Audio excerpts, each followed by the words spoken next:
동양의 지혜로 보는 인생 후반의 활로. 하나, 감각적 고립. 닫힌 창으로는 햇빛이 들지 않는다. 나이든 한 사람이 텅 빈 방에 홀로 앉아 있다고 상상해 보십시오. 들려오는 소리도 눈길을 사로잡는 색채도 없이 세상과 단절된 채로 말입니다. 동양 철학에서는 마음의 꽃은 감각의 햇살을 먹고 자란다고 비유하곤 합니다. 불교 또한 지금 이 순간 오감을 깨워 생생히 느끼는 것이 마음 챙김의 핵심이라 가르칩니다. 그러나 반대로 감각적 자극 없이 고립되면 마음의 창이 닫히고 생명력의 빛이 스며들지 않게 됩니다. 현대의학은 이러한 감각 결핍이 뇌 노화와 인지 저하를 가속함을 밝혀내고 있습니다. 한 연구에 따르면 청각, 시각 등 여러 감각이 경미하게라도 동시에 저하되면 뇌 노화 속도가 빨라지고 치매 위험이 증가한다고 합니다. 실제로 감각 박탈은 노화와 관련된 퇴행성 변화를 촉진하고 중추신경계의 기능세포 손실을 가속시킨다는 보고도 있습니다. 귀로 듣고 눈으로 보고 피부로 느끼는 자극이 줄어들수록 뇌는 점점 게을러지고 신체 기능도 그에 맞춰 쇠퇴의 길을 걷게 되는 것입니다. 반대로 오감을 적절히 자극하면 뇌의 여러 부위를 활성화하여 인지 기능을 유지하는 데 도움이 됩니다. 동양의학에서는 각 감각기관이 몸의 장부와 연결되어 있다고 봅니다. 예를 들어 눈은 간과, 귀는 신장과 관련되어 있어 감각을 북돋우면 해당 장부의 기운도 덩달아 활발해진다고 하지요. 불교의 선사들은 꽃 한 송이를 볼 때도 색깔과 향기, 촉감을 온전히 음미하라고 조언합니다. 이는 감각을 통해 마음을 깨우는 수행이자 생명의 에너지를 느끼는 방법입니다. 실제로 좋아하는 음악을 듣거나 아름다운 자연 풍경을 감상하는 것은 우울감과 불안을 줄이고 두뇌 노화를 늦추는 효과가 있습니다. 감각은 우리의 내면과 외부 세계를 잇는 다리이므로 나이가 들수록 일부러라도 다리를 건너야 합니다. 해결의 열쇠는 의도적인 감각 채우기입니다. 청력이 약해졌다면 시각과 촉각을 활용하는 취미를 가져보세요. 예를 들어 부드러운 흙을 만지며 화초를 가꾸거나 향긋한 차를 마시며 향과 맛을 음미하는 것입니다. 시력이 저하된 경우에는 좋아하는 옛 노래를 자주 틀어 귀를 즐겁게 하고 가벼운 지압이나 마사지로 촉각을 일깨워 줄 수 있습니다. 불교의 오감 수행처럼 지금 여기서 느낄 수 있는 모든 감각을 충분히 맛보는 일이 노년의 뇌를 깨우는 비법입니다. 창문을 활짝 열면 신선한 바람이 들어오듯 닫힌 감각의 창을 다시 열어 다양한 자극을 받아들이는 것. 그것이 뇌와 몸에 생기를 불어넣고 노화를 더디게 하는 길입니다. 환한 빛과 소리, 향기가 가득한 세상으로 한 걸음 내디딜 때 우리는 인생의 황혼기에 다시 한번 꽃을 피울 수 있을 것입니다. 둘, 노년기 안정 증후군, 편안함이라는 함정에서 벗어나기. 한 그루 오래된 나무가 있다고 합시다. 수십 년간 한 자리에 서서 비바람을 견디며 자라온 나무입니다. 그런데 만약 더 이상 가지를 뻗지 않고 성장을 멈춘다면 그 나무는 서서히 죽어가겠지요. 우리 인생도 마찬가지입니다. 익숙하고 편안한 것만을 고집하며 새로운 도전을 멀리하는 노년기 안정증후군은 겉으로는 안전해 보여도 내면의 성장과 활력을 서서히 갉아먹는 함정입니다. 동양 철학에서는 멈춤은 곧 퇴보라고 경계합니다. 공자는 배움은 끝이 없고 70세에 이르러서도 하고 싶은 대로 행해도 어긋나지 않았다고 하여 평생 학습과 성장을 노년의 덕목으로 삼았습니다.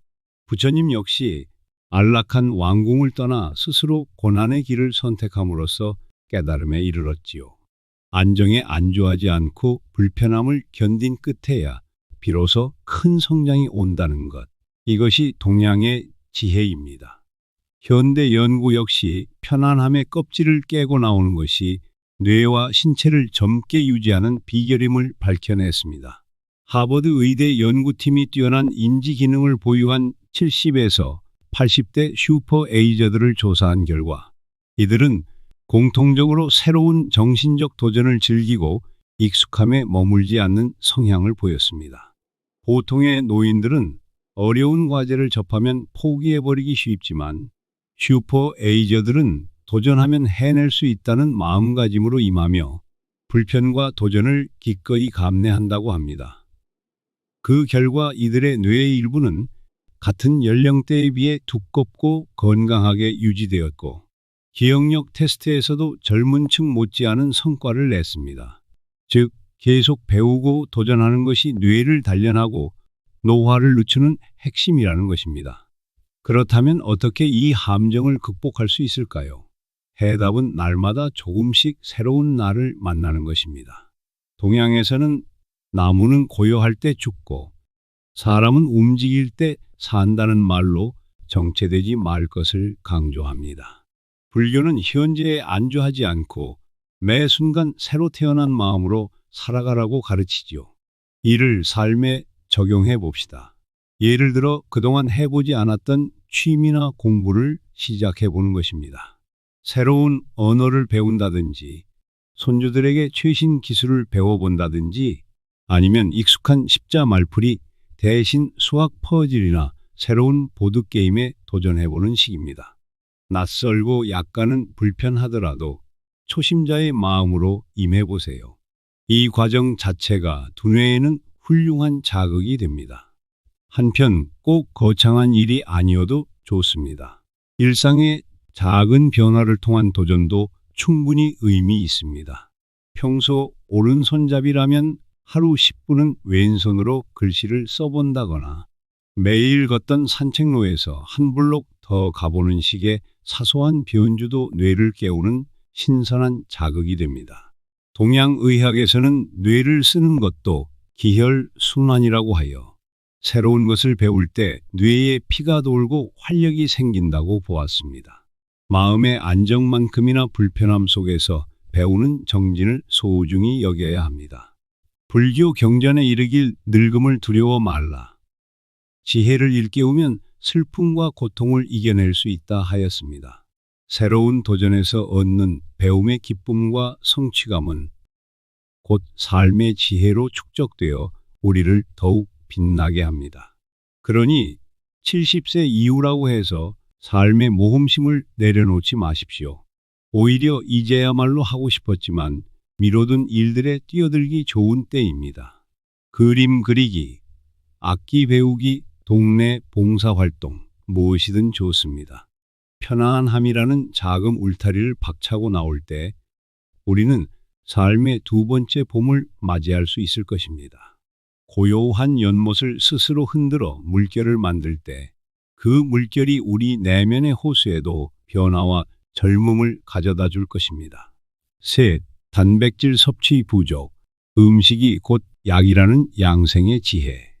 우리 선조들은 약식동원, 곧 음식과 약은 근원이 같다고 했습니다. 나이가 들수록 무엇을 어떻게 먹느냐가 몸을 돌보는 약이 된다는 뜻이지요. 70세를 넘긴 분들의 식탁을 떠올려 봅니다. 이가 시리고 입맛이 없다 보니 반찬으로 나물 몇 가지와 죽 한 그릇으로 때우거나 아침을 거르기도 쉽습니다.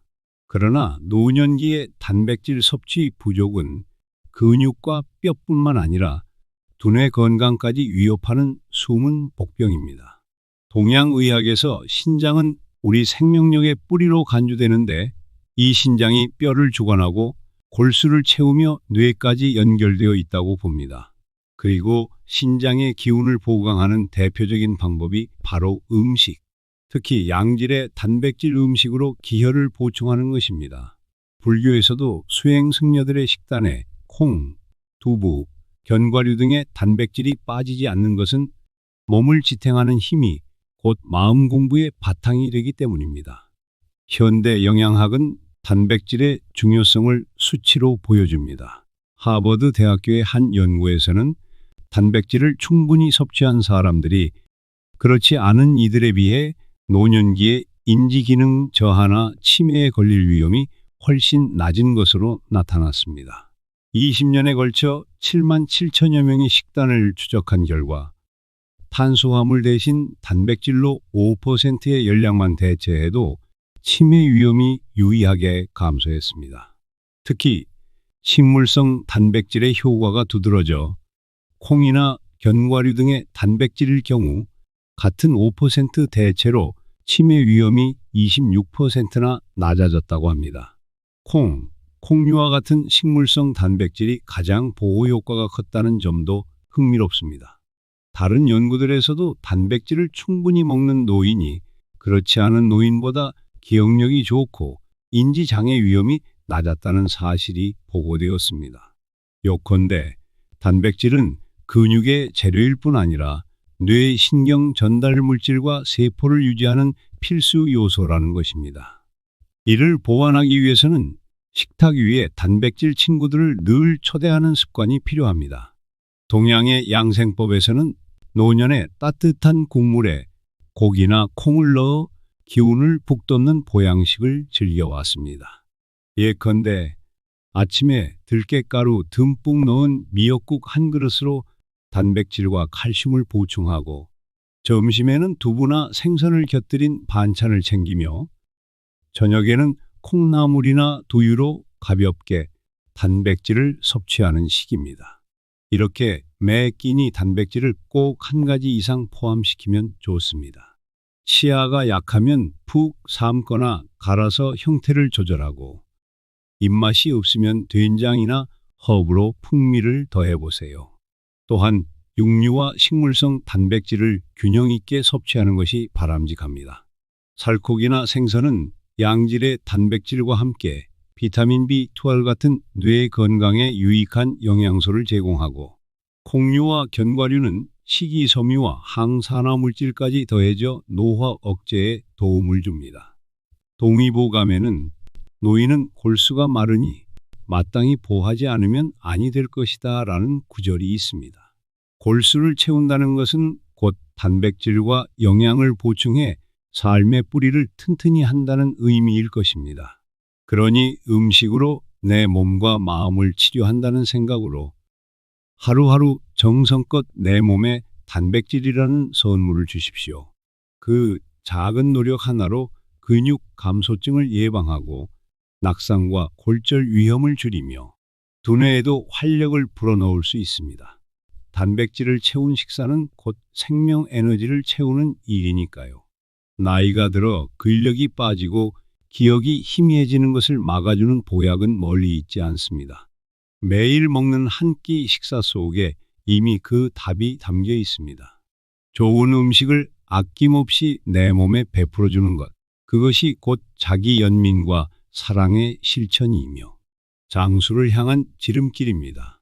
넷, 과도한 정적 생활, 움직이는 한 늙지 않는다. 조용한 방 안에서 꼼짝 않고 앉아만 있는 시간을 하루 종일 반복한다면 몸은 어느새 굳어지고 맙니다. 과도한 정적 생활, 곧 지나치게 몸을 움직이지 않는 생활 습관은 서서히 우리 몸의 근육과 관절, 그리고 생명력까지 시들게 만듭니다. 마치 흐르지 않는 물이 고여서 탁해지듯 우리 몸도 운동이라는 흐름이 멈추면 기혈의 순환이 정체되고 노화가 촉진됩니다. 동양 철학에서는 생즉동, 살아있는 것은 움직인다고 보았습니다. 노자는 부드러운 것이 강한 것을 이긴다며 흐르는 물처럼 유연하게 움직이는 삶의 방식을 설파했습니다. 또한 한의학에서는 움직이지 않으면 담음이 쌓이고 기운이 울체된다고 하여 신체 활동의 부족이 노년의 재반 질환을 부르는 원인임을 경고합니다. 몸은 써야 닳지 않는다는 옛말처럼 움직임은 곧 생명입니다. 근육은 사용하지 않으면 눈에 띄게 줄어듭니다. 의학적으로 근감소증 사르코페니아이라는 용어가 있을 정도로 노년기 근육 감소는 중대한 문제입니다. 특히 신체 활동 부족은 근육 감소를 크게 악화시킵니다. 50대 이후로는 별다른 운동을 하지 않으면 10년에 10%씩 근육량이 줄어들고 60대 이후로는 매년 1% 이상 근육이 사라지며 근력은 매년 3%가량 감소할 수 있다는 연구도 있습니다. 더구나 수술이나 질병으로 잠시 누워 지내면 젊을 때보다 훨씬 가파르게 근육이 위축됩니다. 이렇게 근육이 약해지면 일상적인 생활도 힘들어지고 균형 감각이 떨어져 넘어지기 쉽습니다. 골절이라도 당하면 이전처럼 회복하기 어려워 자립적인 생활이 어려워지는 악순환에 빠질 수 있습니다. 결국 움직이지 않으면 누워 지내는 시간이 늘고 병원 신세를 지게 될 위험이 커지며 수명도 단축될 수 있습니다. 이는 현대의학이 경고하는 바와 일맥상통합니다. 하지만 다행히도 우리 몸은 다시 움직이기 시작하면 놀랍도록 회복력을 발휘합니다. 늦었다고 생각할 때가 가장 빠른 때라는 속담처럼 지금 당장 가만한 일상에 작은 움직임을 추가해 보십시오. 동양의 전통에서는 태극권, 기공, 요가, 산책 등 노년기에 적합한 운동을 중요하게 여겼습니다. 새벽 공원에서 나이 지긋한 어르신들이 천천히 태극권 동작을 따라하거나 가벼운 체조로 하루를 여는 모습은 이러한 지혜의 실천입니다. 규칙적인 신체 활동은 근육을 유지하고 심폐기능을 향상시켜 생물학적 나이를 되돌릴 수 있음이 과학적으로도 입증되었습니다. 실제로 80대 노인이 하루 20에서 45분씩 고강도 운동을 꾸준히 한 경우 산소 섭취 능력이 50대 수준으로 측정되었다는 연구 결과도 있습니다. 또 다른 연구에서는 운동을 꾸준히 한 60에서 80대 노인들의 뇌에서 운동을 하지 않은 동년배에 비해 뇌세포 소실이 적고 기억력 등 인지 기능이 뛰어났음이 확인되었습니다. 몸과 뇌는 쓰는 만큼 보답한다는 말 그대로이지요. 실천 방안으로 가장 중요한 것은 일상 속의 운동입니다. 거창한 운동 계획보다 지속 가능한 작은 습관을 들이세요. 예를 들어 매일 아침 20분 동네 한 바퀴 걷기, 틈날 때마다 제자리에서 팔굽혀 펴기나 스쿼트를 몇 회씩 하기, TV를 볼 때는 중간중간 일어나 스트레칭하기 등이 좋습니다. 의자에 앉아 지낼 때도 발을 까딱거리거나 발끝으로 서는 연습을 하며 근육에 자극을 줄 수 있습니다. 이러한 사소한 움직임들이 모여 근육에게 넌 아직 필요해라고 신호를 보내는 셈입니다. 동양의학에서는 이를 동공하퇴, 움직임의 공덕으로 노쇠를 물리친다고 표현합니다. 몸이 불편하여 서 있기 어렵다면 의자에 앉은 채로 하는 체조나 누워서 다리 드는 운동 등 자신의 상황에 맞춘 운동을 하면 됩니다. 중요한 것은 매일 꾸준히라는 점입니다. 불교에서는 마음 수행 못지않게 생활 속 노동과 움직임을 수행의 일부로 여깁니다. 절에서 연로하신 스님들도 새벽에 마당을 쓸고 불 떼고 밭을 가꾸며 몸을 움직이곤 합니다. 몸을 부지런히 움직이는 것이 곧 마음을 닦는 일과 통한다고 보기 때문이지요. 우리도 마찬가지입니다.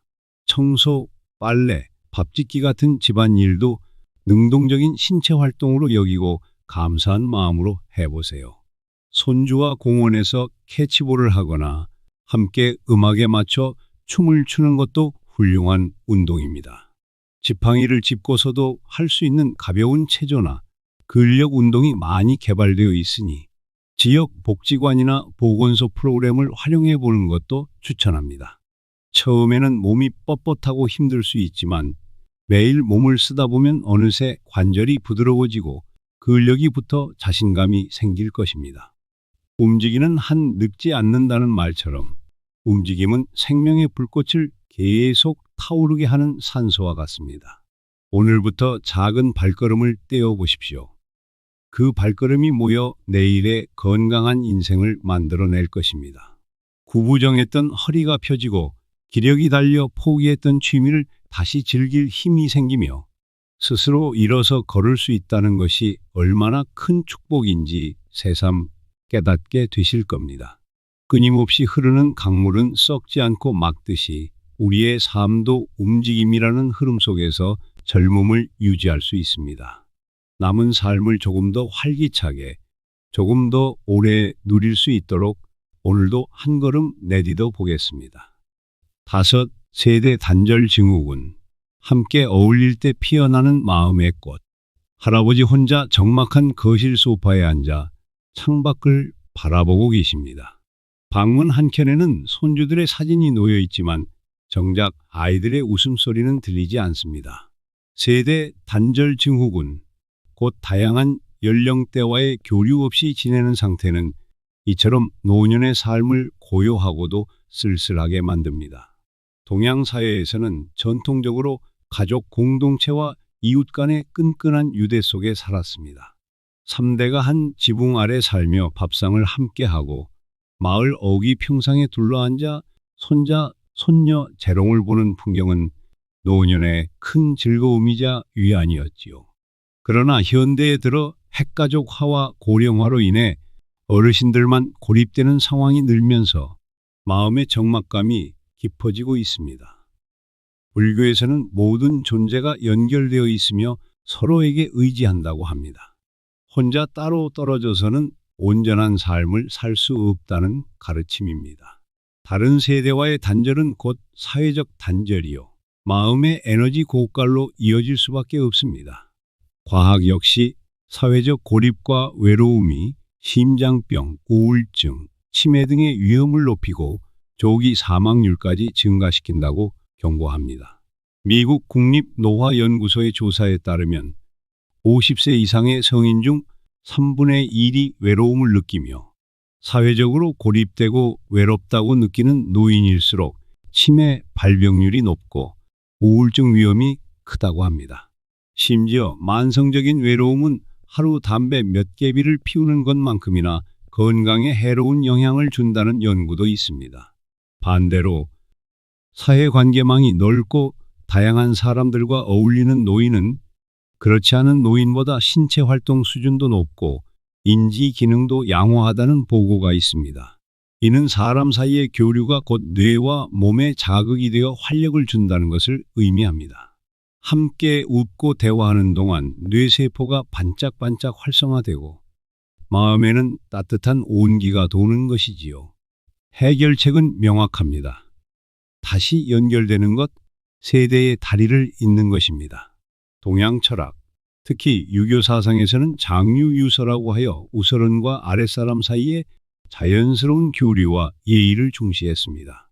어르신은 젊은이에게 지혜와 경험을 들려주고 젊은이는 어르신께 존경과 새로움을 가져다 드리는 상호 보완적 관계였지요. 이를 현대적으로 재해석하면 노년기에 의식적으로 여러 세대와 어울릴 기회를 만드는 것입니다. 예를 들어 손주들과 정기적으로 영상 통화를 하거나 편지를 주고받는 것도 좋습니다. 가까이에 산다면 일주일에 한 번 손주를 돌봐주거나 함께 산책을 해보세요. 손주뿐만 아니라 동네 청소년들과 멘토링 프로그램에 참여해 삶의 지혜를 나누거나 지역 도서관 동화 읽어주기 봉사, 경로당에서 아이들과 함께하는 전래놀이 시간 등 세대를 잇는 다양한 활동에 나서보는 것입니다. 처음엔 낯설고 어색할 수 있지만 젊은 세대의 말과 문화를 배우는 재미도 쏠쏠합니다. 무엇보다 본인의 존재가 누군가에게 도움이 되고 기쁨이 된다는 사실이 커다란 보람으로 다가올 것입니다. 사회활동이 어렵다면 또래 친구들과라도 적극적으로 소통하는 것이 중요합니다. 함께 차를 마시며 손주 자랑도 하고 건강 정보도 나누고 가까운 절이나 공원에 같이 소풍 가는 모임을 만들어 보세요. 사람은 혼자 있을 때보다 누군가와 함께 있을 때 더 많이 웃고 말하게 되고 그 과정에서 마음의 근육이 단련됩니다. 불교에서는 자비를 실천하며 살 것을 강조하는데 자비의 시작은 누군가와 함께하고 그를 위하며 교감하는 일입니다. 손주에게 뜨개질한 목도리를 선물해주는 작은 행위도 자비의 표현이고 그 기쁨이 돌고 돌아 자신의 행복으로 돌아옵니다. 세대 간 교류는 거창한 일이 아닙니다. 그저 이웃집 아이에게 안부를 묻는 것, 버스 정류장 옆에 선 청년에게 먼저 미소 짓는 것 같은 사소한 접촉이 쌓여 마음의 담을 허물어 줍니다. 나아가 제도적으로도 세대 통합 프로그램들이 많이 생겨나고 있습니다. 어린이집과 양로원이 함께 있는 복합 공간에서는 할머니, 할아버지가 아이들과 함께 그림도 그리고 놀이도 합니다. 이러한 세대 공감 프로그램에 참여하면 어르신들의 우울감이 감소하고 자신감과 삶의 만족도가 올라간다는 연구 결과도 있습니다. 또한 세대 간에 함께 동화 읽기, 음악 연주, 공예 만들기 등을 하면 어르신들의 인지 자극이 증가되어 기억력 저하를 예방하는 효과가 있다는 보고도 있습니다. 젊은 세대와 어울릴 때 우리 뇌에는 새로운 이야기를 듣고자 깨어나고 마음은 자신의 경험을 나눌 기회를 얻어 빛이 납니다. 나누면 행복은 배가 된다는 말처럼 세대 간의 시간을 나누고 마음을 나눌 때 외로움은 사라지고 행복이 커집니다. 혼자서는 반쪽뿐이던 웃음이 함께일 때 온전한 웃음이 되고 서로를 비추는 거울이 되어 자신도 몰랐던 젊은 에너지를 되찾게 될지도 모릅니다. 동양의 지혜는 공동체를 강조합니다. 어느 한쪽에 치우치지 않고 모든 세대가 어울려 살아갈 때 사회도 개인도 건강해진다고 믿었지요. 그러니 이제 용기를 내어 세대의 벽을 허물고 다가가 보세요. 인생의 황혼기에 접어든 우리가 다시 아이 같은 순수한 웃음을 짓고 청년 같은 열정으로 무언가를 배우는 기적을 만날 수 있을 것입니다. 그 기적은 멀리 있지 않습니다. 바로 옆 사람의 손을 잡는 데서 시작됩니다. 맺은 말, 나이는 숫자에 불과하다. 삶은 오늘도 새롭다. 노년에 접어들면 몸은 예전 같지 않고 주변 환경도 달라지며 마음 한켠에 삶의 저물력이라는 쓸쓸함이 찾아올지도 모릅니다. 그러나 동양 철학과 불교의 깊은 사유는 한결같이 우리에게 속삭입니다. 나이는 그저 숫자일 뿐 마음의 청춘은 스스로 가꾸는 것이라고. 70세 이후 우리의 삶에도 봄날의 꽃과 같은 희망과 성장이 존재합니다. 지금까지 논한 5가지 습관, 즉 감각의 창을 닫아거는 고립, 도전을 두려워하는 안주, 몸을 쇠하게 하는 영양 결핍, 생기를 떨어뜨리는 정체, 마음을 어둡게 하는 단절은 비단 하루아침에 생긴 것이 아닐 것입니다. 살다 보니 어쩔 수 없이 때로는 모르는 사이에 우리 삶에 들어와 버린 불청객들입니다. 하지만 불청객을 내보내고 대신 환대해야 할 손님들도 이미 우리 곁에 있습니다. 바로 오감을 깨워주는 작은 즐거움들, 새로움에 도전하는 용기, 내 몸을 보살피는 좋은 음식, 땀 흘리는 움직임의 기쁨, 그리고 사람과 사람의 따뜻한 정입니다. 불교의 일체개공, 일체개유라는 말이 있습니다. 모든 것은 비어있는 듯하지만 동시에 무한한 가능성을 지니고 있다는 뜻입니다.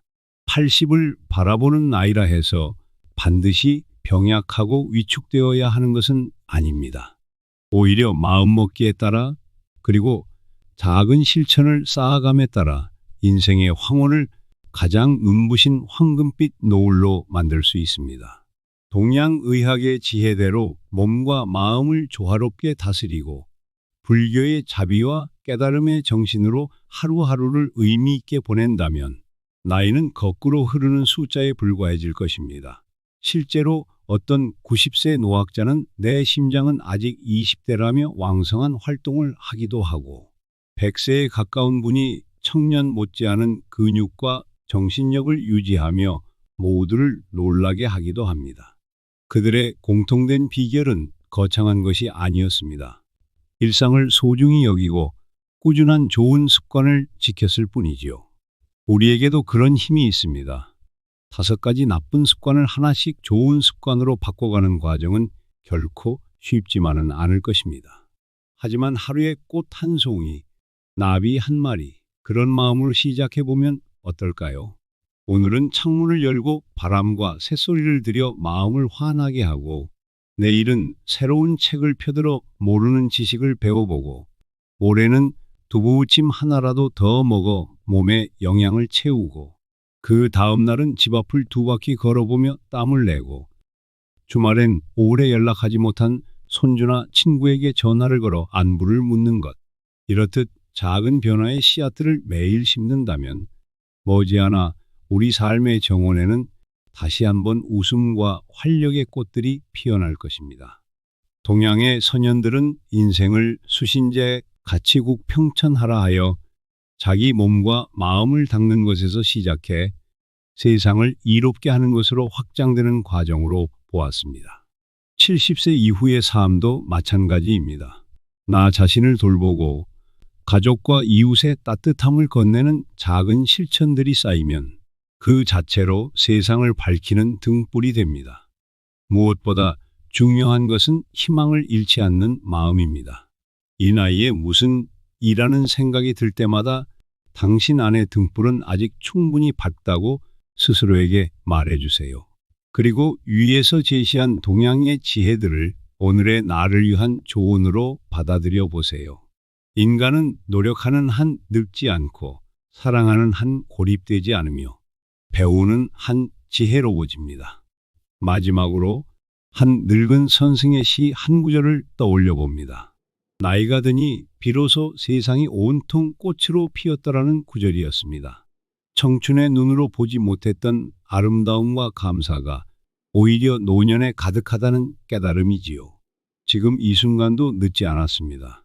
감각을 열고 마음을 열고 세상과 다시 손잡을 때 우리의 삶은 또 다른 꽃을 피울 것입니다. 그 꽃은 건강과 장수, 그리고 지혜와 자비의 꽃일 것입니다. 마스터피스라 할 자신의 인생 후반부를 스스로 그려 나가시기를 동양의 지혜와 현대의 지식으로 응원합니다. 살아있음에 감사합니다. 그리고 함께함에 감사합니다.